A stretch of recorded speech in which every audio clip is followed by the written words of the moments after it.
Well, good evening, everyone. Noswaith dda, croeso. Welcome to the first museum talk of the 2022-2023 season. It's a first for the museum in the sense we're having an evening with someone who passed away over or nearly 50 years ago. The subject of our talk this evening is Glamorgan's first ever captain, Norman Riches. And I'm delighted that his granddaughter, Jane, is with us this evening. And Jane, it's a pleasure to see you. Thank you. It's a pleasure to be here. Thank you. Now, I know you did contribute last year to our anniversary talks, and the feedback from those were outstanding. And that's led us here in the museum to organise this evening's talk.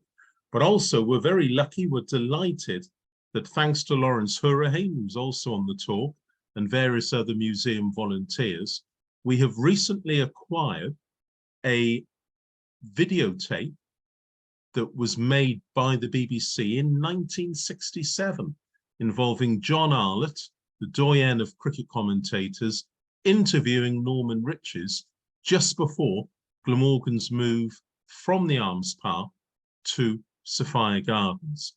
It's absolutely priceless, and I hope the technology will work and we can watch it later on. But what I'm going to do first of all is I'm going to go into sharing a PowerPoint that we have, and I hope that everyone can actually see. So Jane, if you can just put your thumbs up, please, if you can see your grandfather on the screen. Wonderful. So it's an evening with NVH Riches. And here he is, a photograph that was taken in 1925 of the Glamorgan player that's actually taken at Hove in the game when Glamorgan played Sussex. But here he is, aged 6, way back in 1889. 1889, of course, was the first year that Glamorgan County Cricket Club, following the club's formation in 1888.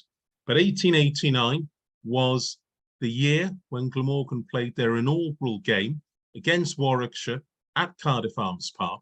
I don't know, Jane, whether your grandfather attended Glamorgan's first ever game as a minor county. I don't know.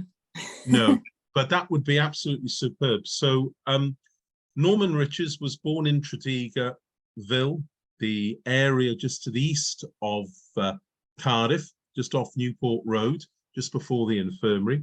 But he was born in Tredegarville on the 9th of June, 1883. And he actually went to Monkton House School, which was in the area off the parade, and a school that had been set up by a man called Henry Shrewbrook, which actually spawned high quality rugby, as well as the cricketers playing at Sophia Gardens and learning the skills. Now, Jane, that's not a cricket bat in your grandfather's hand. That looks like a very large spade or a shovel. It does. He was quite a keen gardener, so maybe he started early. Indeed. Do you want to tell us a little bit about his father and the family background? Well, his father, Carlton, was born in Cardiff as well. His father died quite young, but he'd been ferrying cargo back and forth between Bristol and Cardiff. He had a small boating shipping company. And I think Carlton was one of about 10 children, and they weren't particularly well off, but their mother, Eliza, who had been brought up in Cardiff as well, was very keen on their education.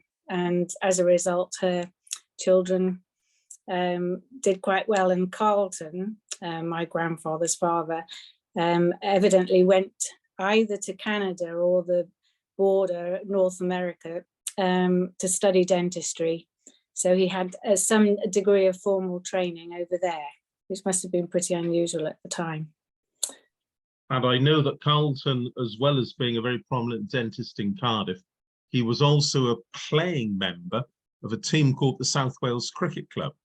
They were the forerunners of Glamorgan County Cricket Club. They were formed in 1859, and Carlton is referenced in some of their games, also referenced in early games played by Cardiff Cricket Club on the Arms Park. And here, in fact, we can see Carlton at a very young age. He's there on second left. I'm not quite sure the date of this, but we can see the other members, young members that is, of the Riches brood. So do you want to tell us, Jane, a little bit about Tom and sat there in the chair? Do you want to tell us a bit about the others as well? Well, Tom was the one who was the railway engineer. I think he designed engines, so Taff Railway, so that was him. But I think he was quite eminent and successful.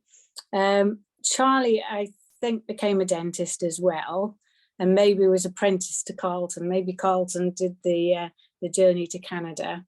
And I have a feeling that Cuthbert possibly emigrated to South Africa. I think that's right. But there was another brother, Herbert, I think. I just need to check. Yeah, Herbert Cecil, who also became a dentist. And I think all of them, well, certainly Cuthbert and Carlton were both Cardiff dentists. Sorry, Herbert. That is a bit confusing, all these names, but Herbert is the one who would be the great-grandfather of Giles Clark, who was ECB chair, wasn't he? Yes. Wow, that's an amazing link. So, yeah. So Giles's grandmother was a member of the Riches clan. Is that what you're saying? Yes, yes, that's correct. Yes, I could check her name. No, well, I think in terms of a lineage, that is remarkable. Just to add then, so Tom Hurry Riches, the gentleman there sat in the chair, I believe was one of the leading engineers on the Taffrail Railway. And I know that there is a link with other railways in terms of some of the people we're going to be talking about. But all of the Riches had very, very strong links with Cardiff Cricket Club, who, of course, by this time were playing at Cardiff Arms Park. So 1867 marked the date when the Marquis of Bute created an area on Cardiff Arms Park, together with a pavilion, for the sole use of Cardiff Cricket Club. Well, here is another photo from the late Victorian era. We can see Norman Riches actually sat on the front row there on the extreme left. Now, this photo is actually of the Cardiff first 11 in 1900, but Norman had actually made his debut for Cardiff Cricket Club's second 11 in 1897, obviously following the footsteps of his fathers and his uncles, and he made his Cardiff first 11 debut in 1899.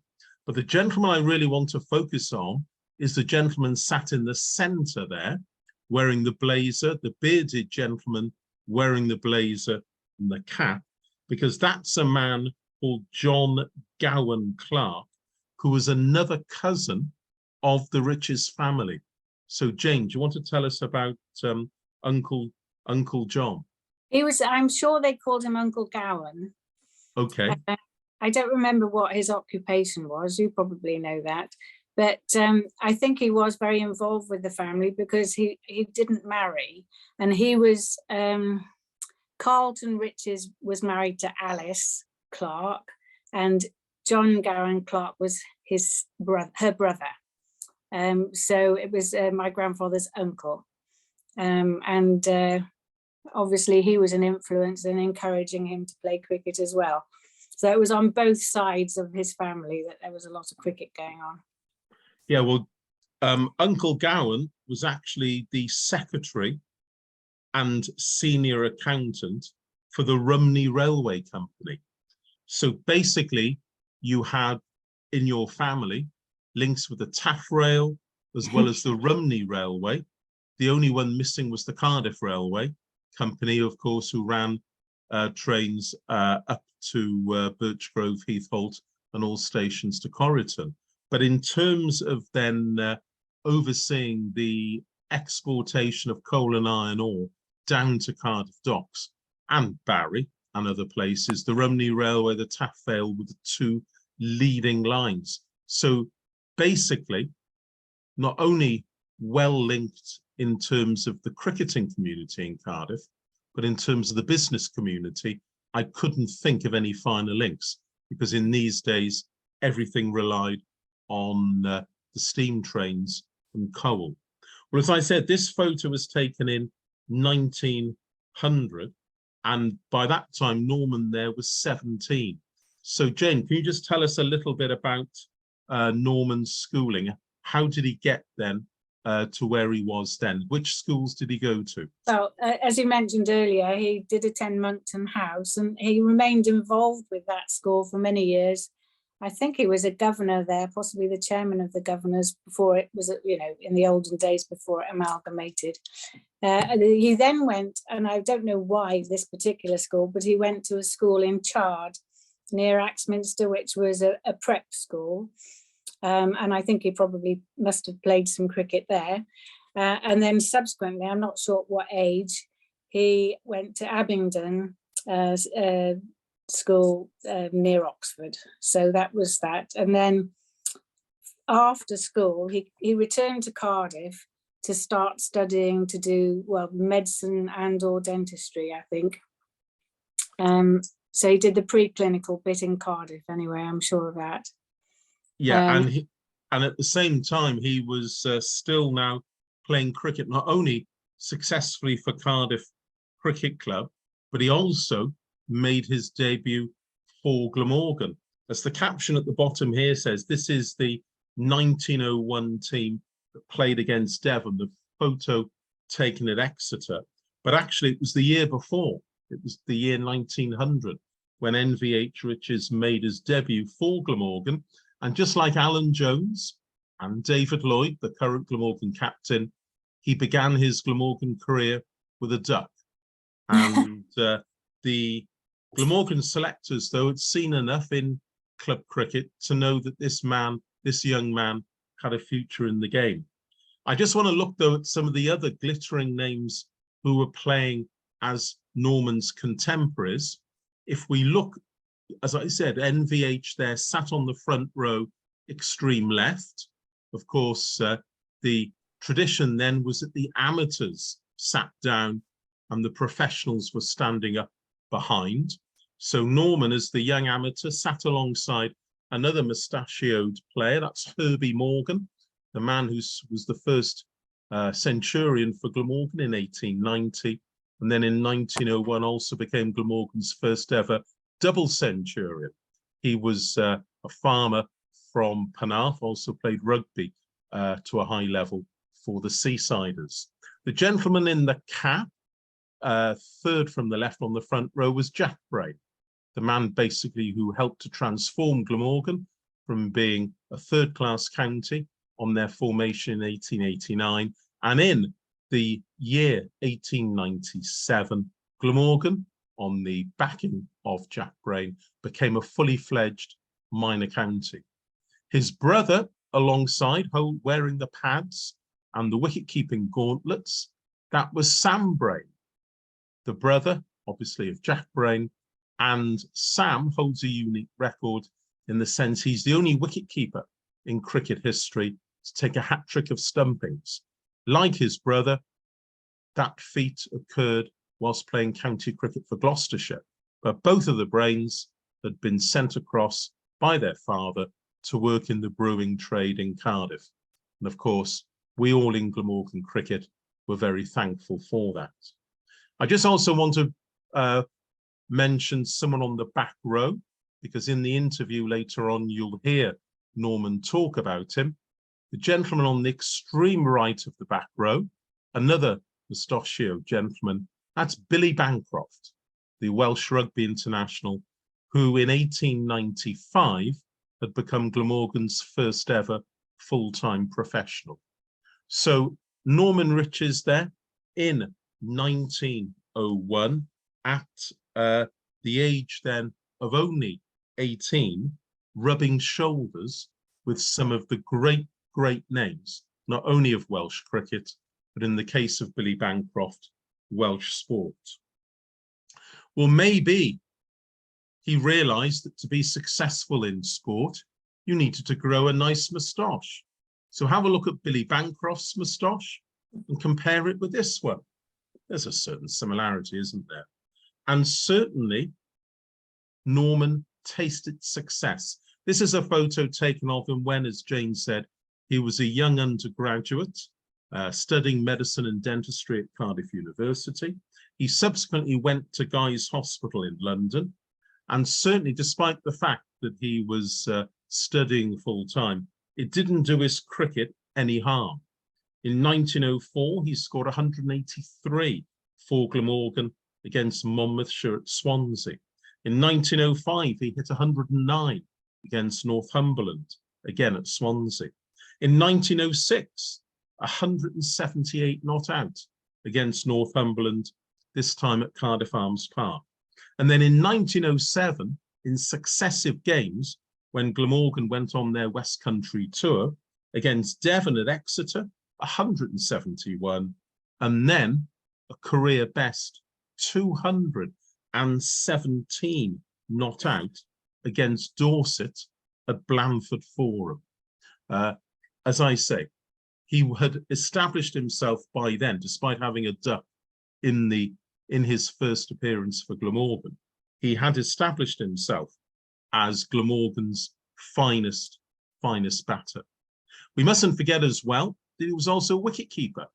And in those games I just mentioned, when he scored runs, he was also behind the timbers and made several exceptional stumpings against the Glamorgan spinners. Well, we mustn't forget that where he was playing at the time was very different to the Arms Park that we probably remember from the 1950s and the 1960s.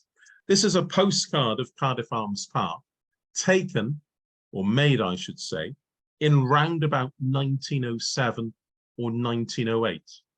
And we can see in the background the very large and impressive pavilion that had been built by the Glamorgan Committee with funding assistance also from the Marquis of Bute. The very large, impressive pavilion that had been constructed in 1904. Thanks to my colleagues in the CC4 Museum of Welsh Cricket, especially Dr. Tony Peters and Tony Davis, who've done some research on this, it was actually built by a Glamorgan cricketer, William Gibson, and his brother, who also played for Cardiff Alpha and occasionally Cardiff Cricket Club. It was a fantastic building, and it had been built because Glamorgan were making a bid for first-class status. Thanks to the success of NVH Riches, they had become minor county champions in 1900, and they had met with plenty of success. There was also in the year 1905 a bid to host the first test match of that summer between England and Australia at Cardiff. Also making a bid were Nottinghamshire, the Glamorgan contingent and the Nottinghamshire contingent. Both went to the MCC at Lord's. There was a split vote, and the MCC chair opted for Nottinghamshire to host the first test of the 1905 series against Australia.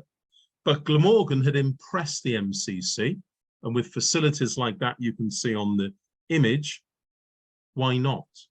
And so in 1905, Glamorgan were also awarded a game, combining this time with Monmouthshire, against the Australians. And there we can see Norman sat again on the front row, front left, wearing a cap with his very nice moustache, and surrounded by some of the leading players, not just in Glamorgan, but in Monmouthshire. Alongside him, you can see Sam Brain, in the centre, Jack Brain, and on the extreme right as well, you can see Billy Bancroft, the Welsh Rugby international I mentioned earlier. Also on the front row, next to Billy Bancroft, very sadly, Edward Stone Phillips, a member of the brewing family from Newport, who sadly was killed during the First World War. Had he lived, he may well have changed allegiance from Monmouthshire and joined Glamorgan, and who knows, batted with NVH in many games for Glamorgan after their entry into first-class cricket. I just want to look on the back row because you can see standing second left, holding a ball, you can see Harry Craber, who was Glamorgan's leading bowler in the minor county era. And then two along from him, so standing fourth left, Jack Nash, an off-spin bowler who subsequently was the groundsman at the Arms Park. And I mentioned that NVH was a wicketkeeper, and Craber and Nash, two of the finest spinners, and they were the ones, as I say, who Norman was able to claim a host of catches and a host of stumpings as well. Now, Glamorgan, through financial reasons, weren't able to move up into the first-class world before the First World War, nor were they able to have test matches. You may remember that back in 1888, Glamorgan County Cricket Club had been created with two main reasons: to be Wales's representative in the county championship, and secondly, to bring international cricket to Wales. Well, that last goal was eventually achieved in 2009 with the first N-Power Ashes test. But in the years leading up to the First World War, Glamorgan were trying to get first-class status. And they also once again staged a series of other games against touring teams, such as this one here, dating from 1908. In this case, the opponents were the Philadelphians. And you will hear on the tape, excuse me, you will hear on the tape, NVH Richards talking about the Philadelphians' star player. It was a man called Bart King, who was actually regarded as one of the fastest bowlers in the world of cricket before the First World War. The game took place at the Arms Park, so NVH Richards now facing some of the top international and overseas players. Again, you can see some of the great names there listed at the bottom. And I'd just like to draw your attention to the front row again, NVH Richards, again wearing that nice striped blazer. And alongside him, a man called Tal Whittington, who we'll hear a little bit more about, who was actually NVH Richards' opening partner for Glamorgan, and a man who also played a role when Glamorgan were elevated in the early 1920s into the first-class world. Well, this photo was taken in 1911. And 1911 was Norman Richards' Annus Mirabilis, a wonderful year for him, because he became the first ever batter in the history of minor county cricket, not just Glamorgan, in the history of minor county cricket, to score over 1,000 runs in a season. And in fact, he missed the last few games of the 1911 season because he had actually contracted enteric fever. So he could have potentially become the first to score 1,500 runs. His tally that year in 1911 included 159 against Monmouthshire at Swansea, 150 against Carmarthenshire at Llanelli, an unbeaten 167 against Monmouthshire at Newport, and then 194 against Buckinghamshire at Neath. Now, his fine run of form drew the attention of the MCC selectors. There was a tour the following winter to the West Indies. Now, the story goes, and I don't know whether Jane can confirm this, the story goes that the MCC were desperate to try and get hold of Norman, but they ended up talking to Tal Whittington, his opening partner. And the story goes that Tal Whittington said to the MCC, well, he works also as a dentist. I'm not sure if he'll be able to get time off. NVH never got an invitation. And I know that he was bitterly disappointed by that. Is that right, Jane? Have you heard that story? Well, it wasn't ever something that he discussed. But I think I've said to you before that I feel certain that his family, with all the dentists around and their enthusiasm for cricket, would have encouraged him to go. So I think it was just an unfortunate thing that happened. Yeah, I agree. I'm sure his father would have given him time off. As we'll hear in a minute, 10 years later in 1921, he did get time off to lead Glamorgan in their first ever year in the county championship. But you never know. In 1911, 1912, Glamorgan could have had their first ever MCC tourist in the shape of NVH. And who knows, he could have gone on potentially to have played Test cricket for England before the First World War. Well, what we do know is that in 1913, Norman was appointed Glamorgan captain.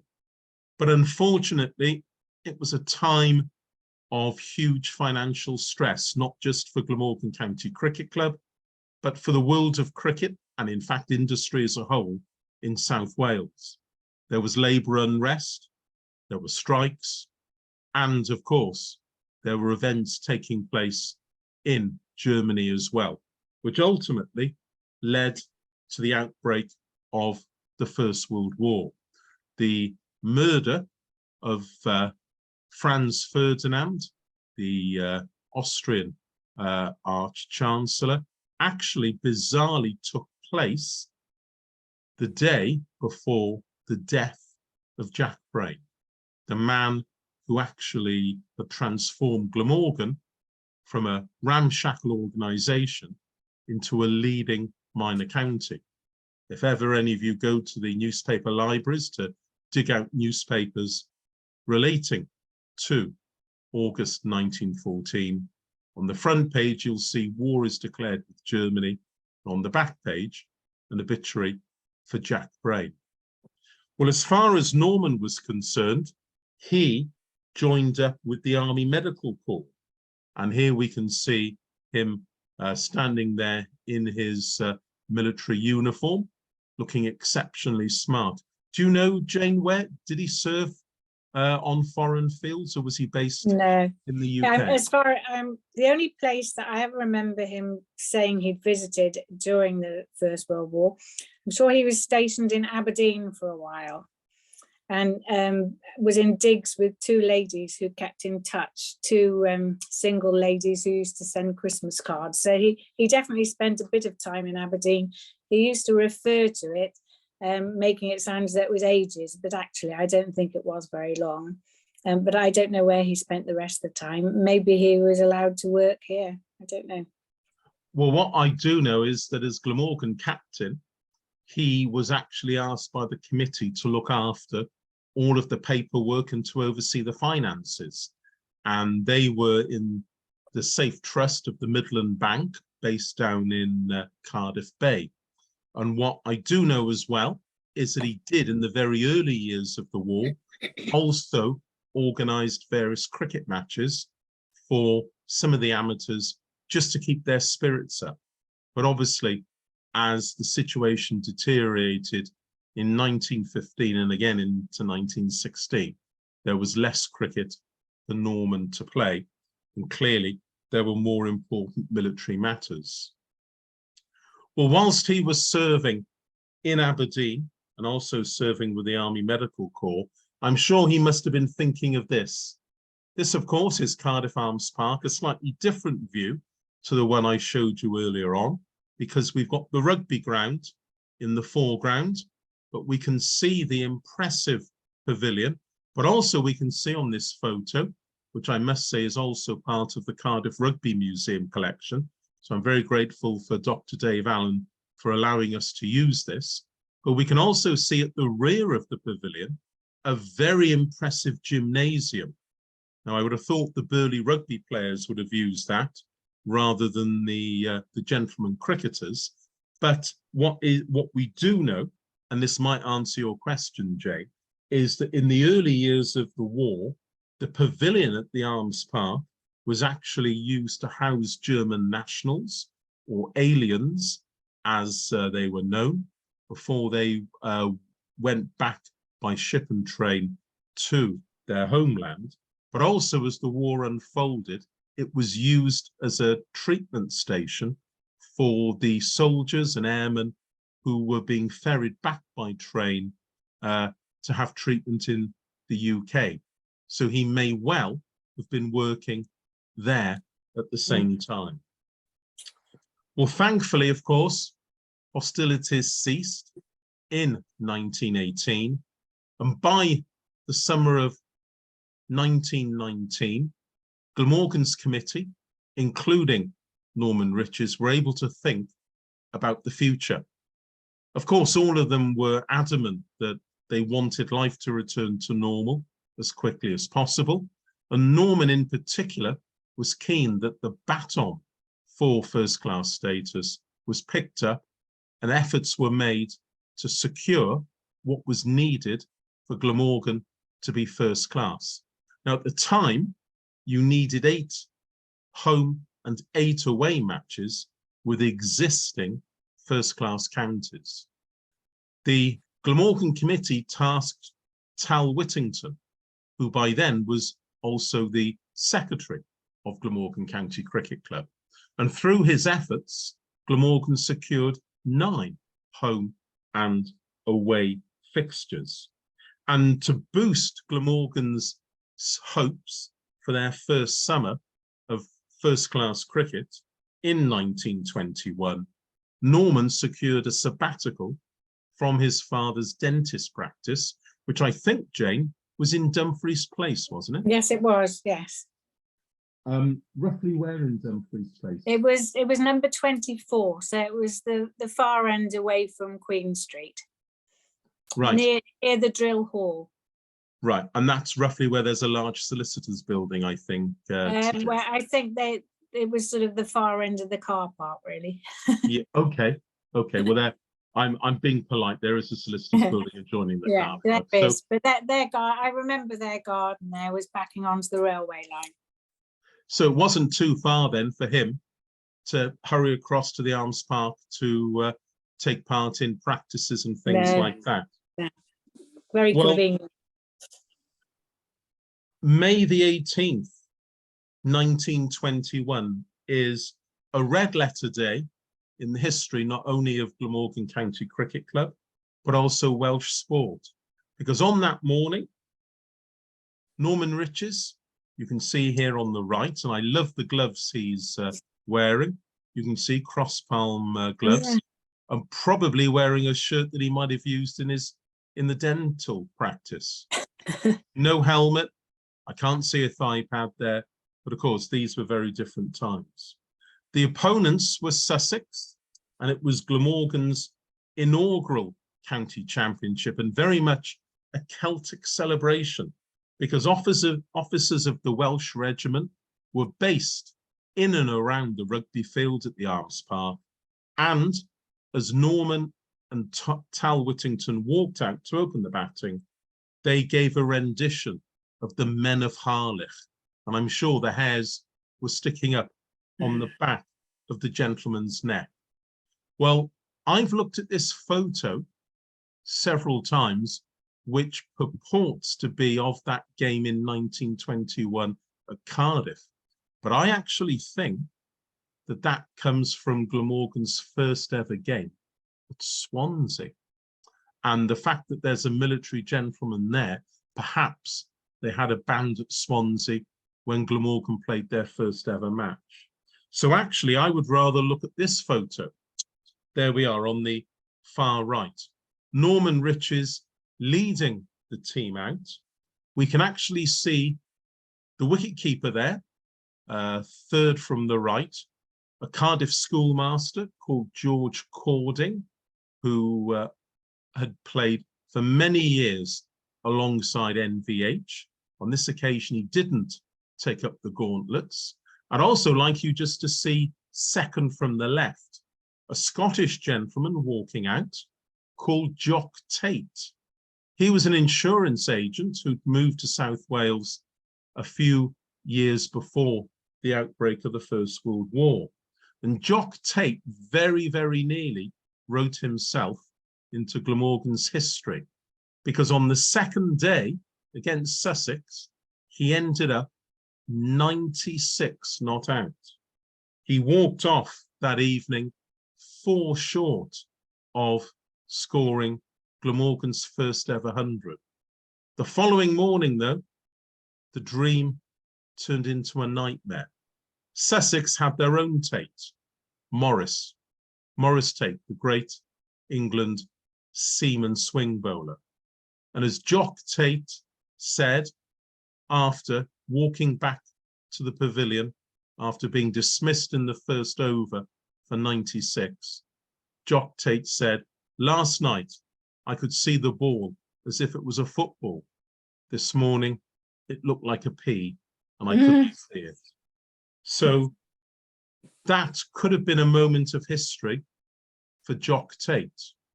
But later on the third day, it was a moment of history for Glamorgan, because after a splendid declaration, a target was set and Sussex were dismissed, and Glamorgan won by 23 runs. And if you look over on the extreme right of the photo, you might see a gentleman there with a walking stick and a hat running on, and there, walking off, we can see the follically challenged NVH Riches receiving the congratulations of everyone. In fact, he walked up onto the balcony at the Arms Park and gave a speech congratulating the Sussex team and also congratulating his colleagues. Well, let's see some of the people who played for Glamorgan that year, 1921. This is a photo taken from the game at Worcestershire. It's taken not at New Road, but the ground was Kidderminster.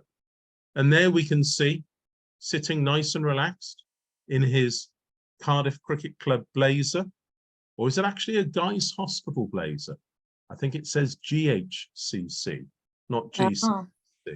Anyway, but sat there with a nice neckerchief as well, Jane. He clearly was brought up to be sartorial elegant.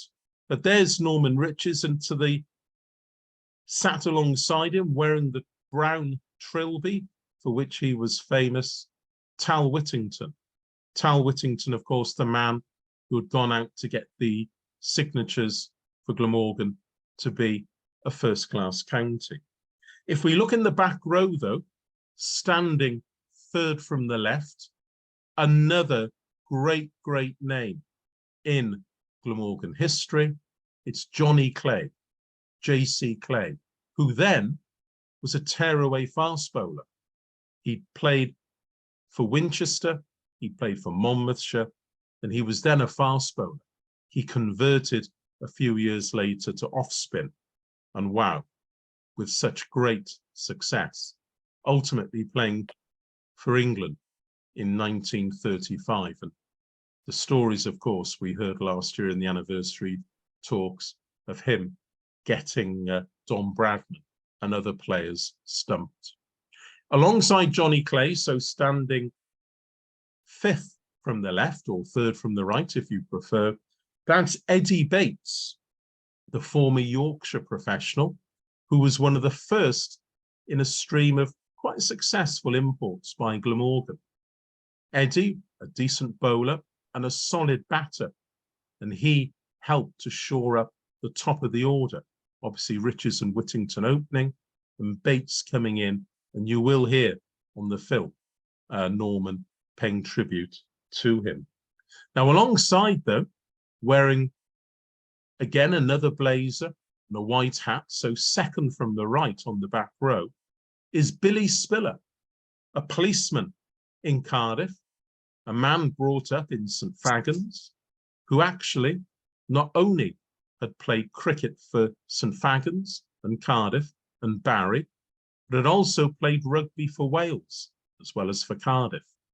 And a few weeks after this photo was taken, it was Billy Spiller who wrote his name into Glamorgan's history books by scoring the club's first ever 100. Just in the back row as well, standing there again with a neckerchief and a cap, Jack Nash, who, as I said, right arm medium to start off with, then switching to off breaks, and a groundsman at the Arms Park in subsequent years. And we mustn't forget, sat on the extreme right in the front row, Harry Craber, the left arm spinner, as I said, Glamorgan's most successful bowler in their early years, 1,326 wickets he took during his career with Glamorgan. But what is less well known is that Harry Craber was actually ambidextrous. He could bat either left or he could bat either right. It must have been great fun watching him switch from left-handed to right-handed. Now, he did use it sometimes as a special ploy to annoy the opposition. And the story goes that in the game in 1908 between Glamorgan and Staffordshire at Stoke, when the great Sidney Barnes, the great SF Barnes, was bowling and making headway through the Glamorgan batting, to try and put him off, Harry Craber started off batting right-handed, then paused and asked for the sight screens to be moved so he could bat left-handed. And then later in the over, switch back again to bat right-handed. It's not reported what SF Barnes actually said, except that the umpires were not very pleased with Harry Craber's behaviour. Having said that, 1921 was quite a successful year for Norman. He scored 177 against Leicestershire at the ground in Leicester, which was Aylestone Road, not, of course, Grace Road, where Sam North East this year scored 410. Norman also scored over 1,000 runs in Glamorgan's debut season. So it was a great summer for him, but sadly for the club, just 2 wins against Sussex in their inaugural game and also against Worcestershire at Swansea. But Glamorgan had become first class and he handed over the reins, the captaincy, the following year to Tal Whittington. And here you can see Tal Whittington wearing that wonderful cardigan. I must say, that would have been, I don't know, I might mention to Mark Wallace that perhaps Glamorgan should be wearing cardigans with buttons like that next year, and a nice harlequin cap as well. You can see Norman there with his wicket-keeping kit. In fact, Glamorgan were struggling for a wicket-keeper, although also sat on the bench. This is taken, by the way, at Worcester, at New Road.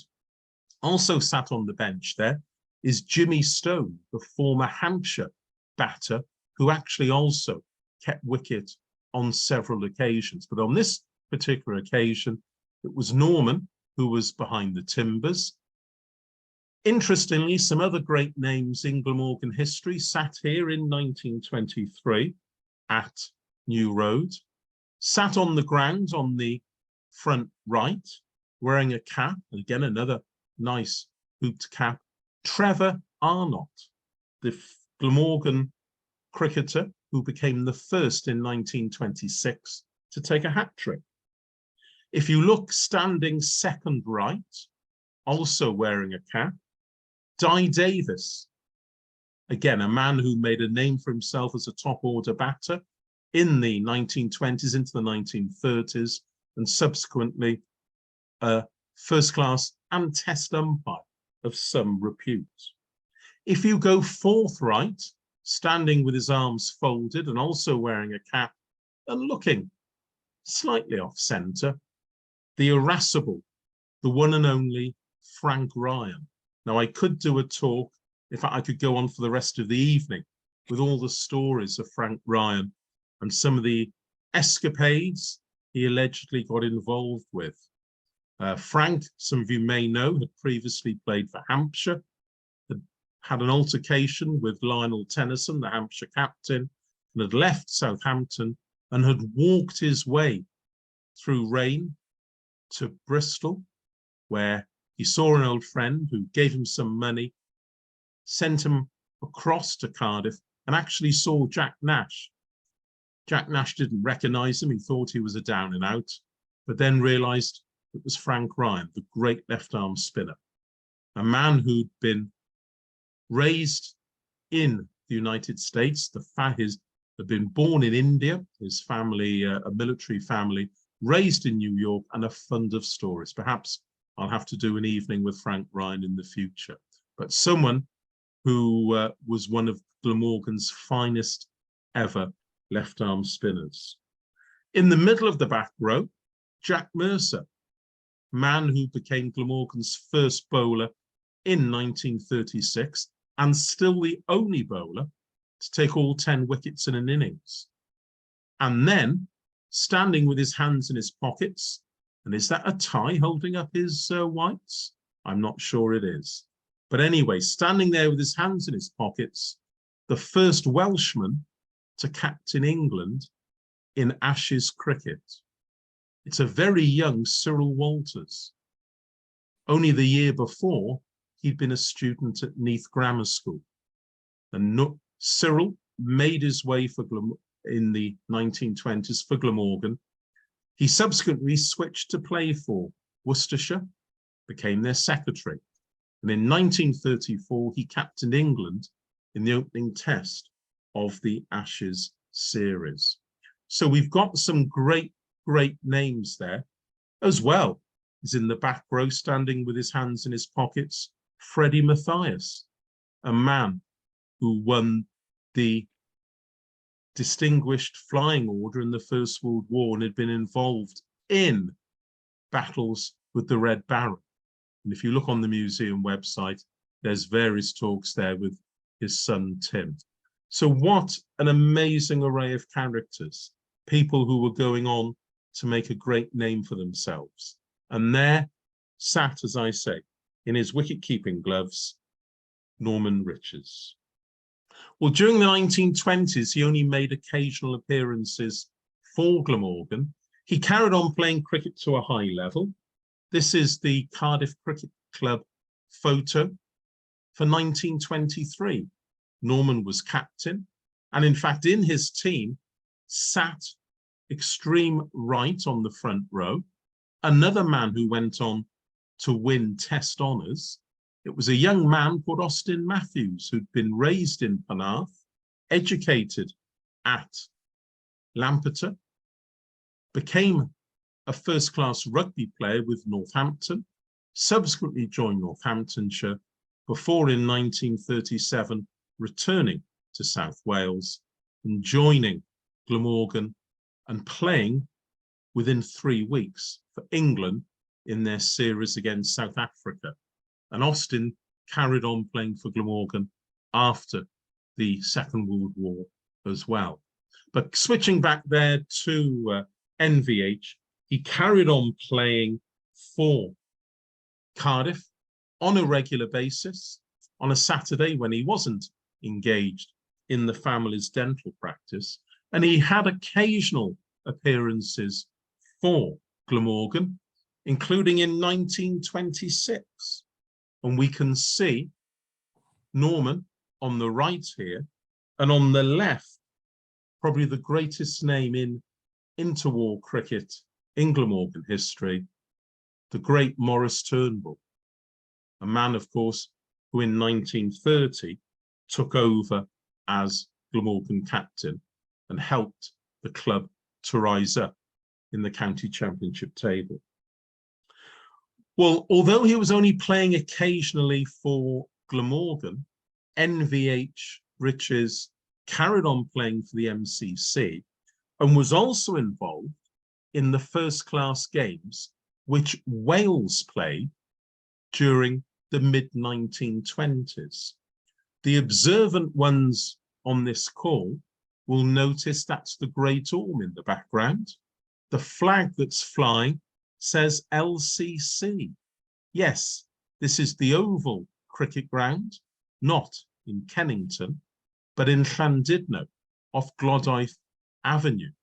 In fact, on the balcony there, the roof of the pavilion, is the scorer's box. Wow, they did things in style in Llandudno, because that is an old stagecoach, which they had converted for the chalkers of the 1920s to work in. I want you, though, ladies and gentlemen, to look at the gentleman standing with the walking stick, 6 from the left. This is a man called Gwilym Rowland, a businessman born in Manchester, although his family hailed from Anglesey.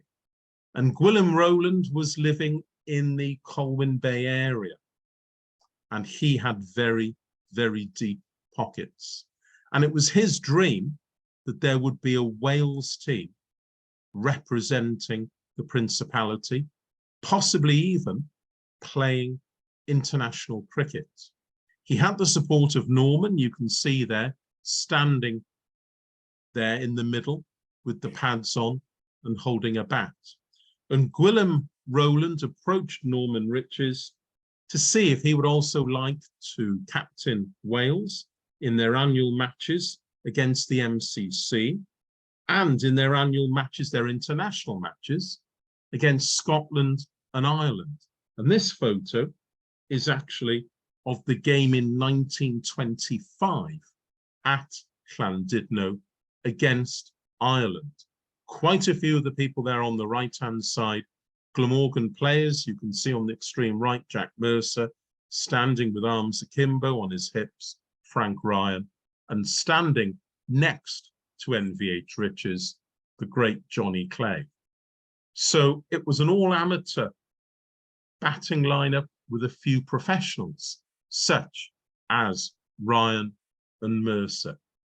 But interestingly, through Mr. Rowland, and here you can see him now sat second left at the front row, Gwilym Rowland also created a team to boost youngsters, the emerging young amateurs that were emerging in the Welsh game. Now, this was a team called the Welsh Cygnets. Now, we all know that cygnets are baby swans. And in fact, there is a gentleman called Swan, sat wonderfully with a flower, sat there 4th from the left. So that Norman there is sat in between Gwilym Rowland, the man with the deep pockets, who was financing the team. Now, Henry Swan happened to be not only the former chair and president of Essex County Cricket Club, but he was a man hugely connected in the MCC, who just also happened to be the representative for New Zealand on the Imperial Cricket Conference, what we now know as the ICC. So it was Gwilym Rowland who'd formed a friendship with Henry Swan, and the two of them assembled some of the finest young talent in Wales. So the Welsh Cygnets, presumably chosen by Mr. Swan, had a chance in 1927, as in this photo, to play New Zealand. Of course, Henry Swan, New Zealand's representatives. So it was New Zealand against the Welsh Cygnets, again at Llandudno. And we can see some of those young stars standing there in the middle row, far left, Maurice Turnbull. You can also see in the middle, standing 3rd left in the back row, Cyril Walters. And also the mustachioed gentleman 4th from the left, the Honourable Henry Bruce, better known as Lord Aberdare. So this was quite an outstanding group of young men who would go on to find fame and fortune in the cricketing world. But of course, we all know that as far as Maurice Turnbull's concerned, it ended very abruptly in 1944. Well, just to finish on Norman Riches' own career, he carried on, as I said, making occasional appearances for Glamorgan. In 1928, he scored 140 against Lancashire at Cardiff Arms Park.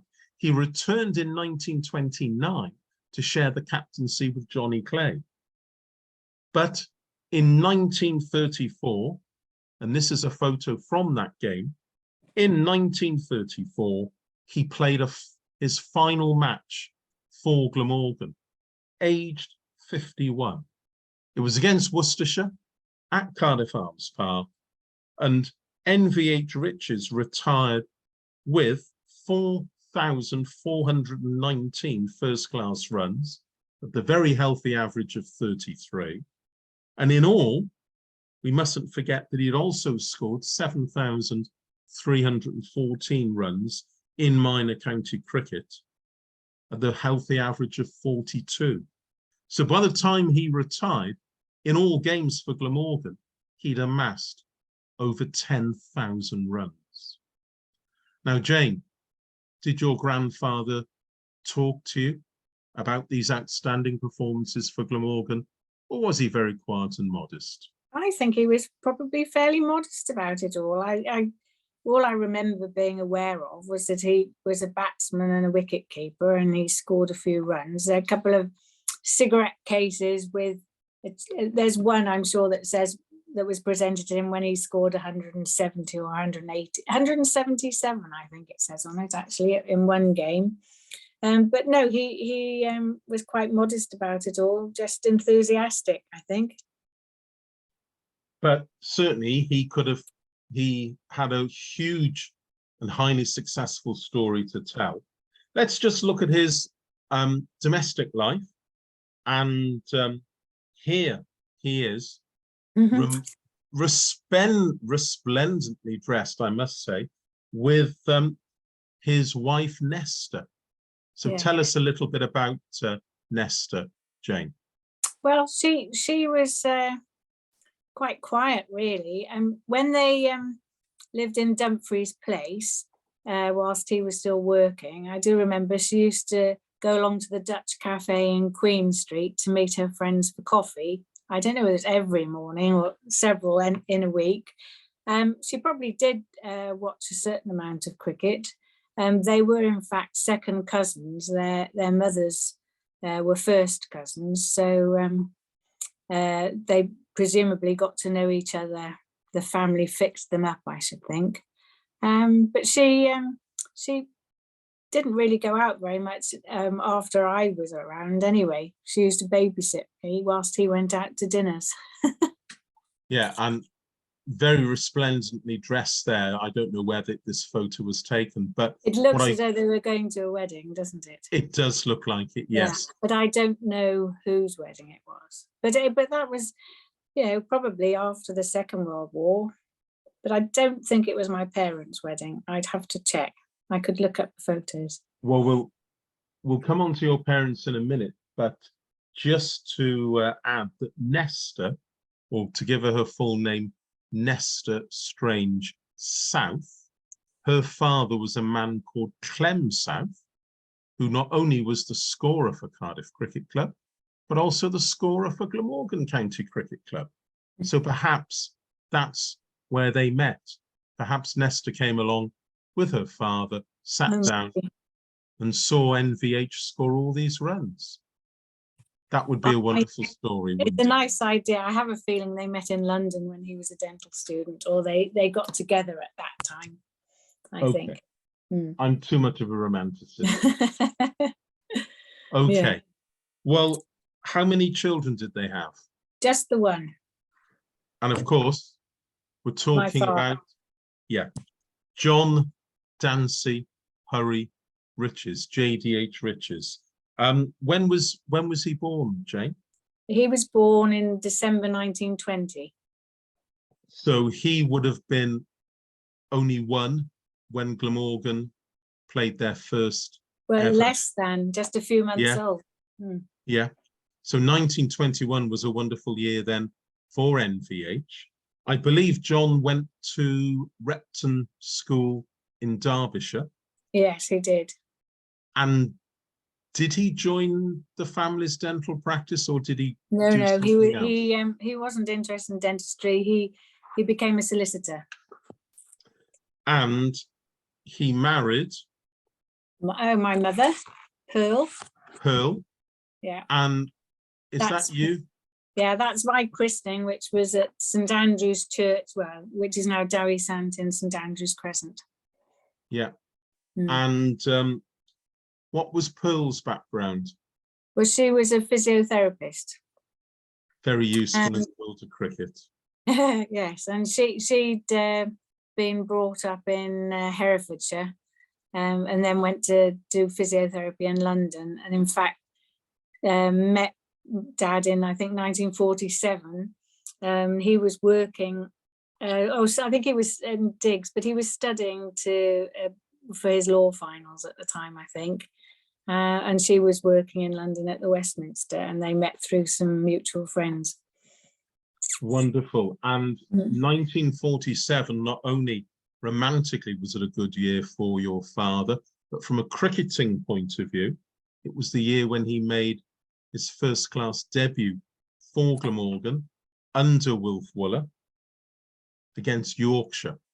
And John also captained the Glamorgan second 11 from 1947 through to 1954. I'm sure if he'd had a little bit more time, he would have been able to have played on a more regular basis. But of course, unlike your grandfather getting time off from a dental practice, I guess, with a wife and a young babe to look after, he needed to focus on his solicitor's business. Yes. Where was his practice? Well, initially he was in Churchill Way, and then later on in St Andrew's Crescent, in fact, and then latterly High Street, and finally down in the Bay. Wow. Of course, High Street was where Glamorgan had near their the office. Yes, near there, just above the High Street arcade there. Wow. Literally, I'm sure through the walls, he could probably hear from number 6 High Street where Wilf Wooler was quietly talking. I'm quite sure. Okay, well, there's Norman now as an older man. This photo taken from 1948. Of course, a great year, 1948 for Glamorgan, when under Wilf Wooler, Glamorgan won the county championship for the first ever time. On the right there is Willie Jones, or Willie Bach, as we should refer to him, the man who that year in 1948 scored consecutive double hundreds. And standing in the middle is actually Bryn Thomas, or JBG Thomas, the journalist from the Western Mail, who had the great honour of covering Glamorgan matches not only that year, but all the way through into the late 1970s, and for many years was Wisden's Glamorgan correspondent. So Norman there, by this time, had moved on to the committee. And in 1948, at the end of the season, Glamorgan held a celebratory match at the Arms Park, as well as a celebratory match at Swansea. And in the game at the Arms Park, NVH Riches actually stood as an umpire, and at the other end was no less a person than Jack Hobbs. So NVH also on his tally there, an umpire in a first-class match. Well, by this time, the Arms Park, where NVH had played so much of his cricket as a young boy in the nets with Uncle Gowan Clark and all of his uncles, he played there in 1921 in Glamorgan's inaugural match. But by the time this photo was taken, of course, the Arms Park looked very different. Gone was that wonderful building.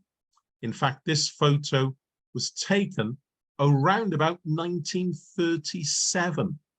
The North Stand had been built. The flats off Westgate Street, you can see, had been built. The story goes that the Marquis of Bute, sitting in the clock tower in the castle, didn't like the ugly rear of the North Stand And of course, what do you do? He arranged for the land on which the flats were to be built. There had been tennis courts and practice wickets. They were converted into flats to obscure the view. Of course, the residents in the flats had a wonderful view instead, though, of the cricket.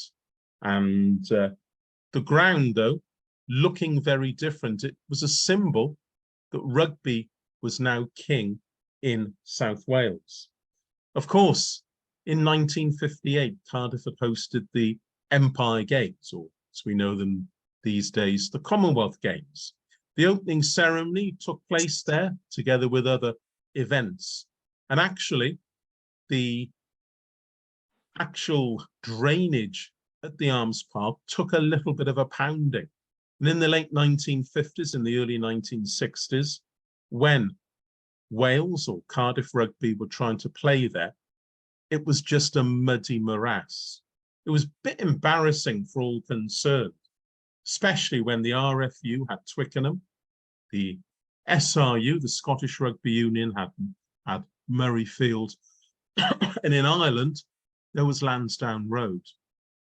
So a plan gathered momentum in 1963 for a national stadium to be built, for Cardiff Rugby to take over the cricket ground at the Arms Park, and for Glamorgan County Cricket Club plus Cardiff Athletic Club to move lock, stock and barrel to Sophia Gardens. Well, that plan got the green light, and in 1966, Cardiff and Glamorgan played for the final time at the Arms Park. And then in the spring of 1967, the new facilities at the Arms at Sophia Gardens were opened. In fact, the Lord Mayor of Cardiff in 1967 was an old friend, an old cricketing friend of Norman's called Eric Dolman, a solicitor. And there he is wearing his chain of office. He had played minor county cricket for Monmouthshire between 1922 and 1934. He'd also played alongside Norman for the Wales team between 1924 and 1928. And here, together with Norman and some of the great and the good, I can see Jack Evans there in the background as well. He was alongside Norman when they formally opened the pavilion at Sophia Gardens. Well, 2 years later, in 1969, Glamorgan were county champions. And here we can see Norman, as Glamorgan's patron, congratulating Tony Lewis. You can see Wilf Wooler behind. On the far left, Tony Caudle. I've got some news about Tony, which I'll share with you all at the end of this talk. On the far left is Tony Caudle. You can see KJ, Kevin Lyons. You can see Don Shepherd. You can see, as I said, Tony Lewis, Wilf Wooler, then NVH. And moving across to the right, the gentleman there immediately behind NVH Riches is actually the Gloucestershire secretary, Graham Parker, who had actually been a student at Cambridge and had played rugby and cricket with Wilf Wooler. In fact, Graham was speaking at a special event, celebratory event, was being staged, I believe, in Cardiff Athletic Club to celebrate Tony Lewis's achievement. Just alongside Graham Parker is Brian Davis. Behind him, with a very impressive set of sideburns, is Graham Kingston, a rather bashful Roger Davis, another product of Cardiff Cricket Club. And then on the extreme right, yet another product of Cardiff Cricket Club, David Wyndham Lewis, who did play a handful of games also in 1969. Well, the photo here, taken in 1971, actually shows 4 of the captains from Glamorgan's past. NVH, the first, Wilf Wooler, standing there with his hand in his pocket. Looking down just above Norman is Ozzie Wheatley. And then on the right, Tony Lewis. I'm not quite sure Jane, is that a walking stick or a golf club he's using to Well, demonstrate? I wasn't quite sure. Yeah, it does look like a walking stick, doesn't it? But he didn't use one that I remember. So he just used it as a prop, I should think. Yeah, and possibly showing how he blocked out Sydney Barnes and Bart King and all those other fine bowlers we've been talking about. Well, Norman sadly passed away in November 1975. But just to finish this, the first part of the talk, I must explain that during 1967, the BBC commissioned John Arlott to undertake a series of interviews, in particular with Norman, partly to celebrate Glamorgan's move to Sophia Gardens, and also to provide content for an obituary program. Now, the tape, the film, was never broadcast. We don't believe, thanks to my colleague Lawrence Hurricane, we don't believe that the tape was ever broadcast in its entirety. Clips may have been, but the full tape never broadcast. Now, owing to the various copyright issues, I can't show it immediately now. For those people on the call, you will get a chance to see it now, but I'm going to have to stop the recording. So for those people who are coming in remotely, you will have to go to the Cricket Museum website, which is www.cricketmuseum.wales, and you can at your leisure on the homepage select the video section. It will be appearing there in a couple of days' time, and you will be able to watch this. And those on the talk tonight who are going to see it, but without me recording it, those of you on the call tonight, you are going to be the first people to see this film publicly. I'm just going to finish by saying, whilst we're still in recording mode, especially for those people who are going to be watching this later, I said I had some news about Tony Caudle, and I'm delighted to say that that's because Tony Caudle is going to be the next subject of our museum tour. Now, I know there are some people who are heading off to Qatar to support Wales in their ventures, but Tony Caudle will be joining us on the evening of Wednesday, the 23rd of November at 7 o'clock in the evening. He lives on the west coast of Canada, and I'm delighted to say that he has agreed to be interviewed. So we're going to be hearing some wonderful stories, perhaps stories there about that event in those years, those early years at Sophia Gardens, and playing under the gentleman there, Tony Lewis, having Wilf Wooler and Ozzie Wheatley alongside him. So as I say, it's going to be a wonderful evening on Wednesday, the 23rd at 7 o'clock. But I'm just going to stop the recording now owing to the licensing reasons, before I hope for those people on the call, you'll get a chance to see this for the first time. So those people watching remotely, you'll have to log in to the museum website to see this. But for those people, as I say, unable to watch the film tonight, thank you for your watching remotely and for joining us. I look forward to seeing you soon. Those people on the call, stay put. You're about to see this wonderful tape.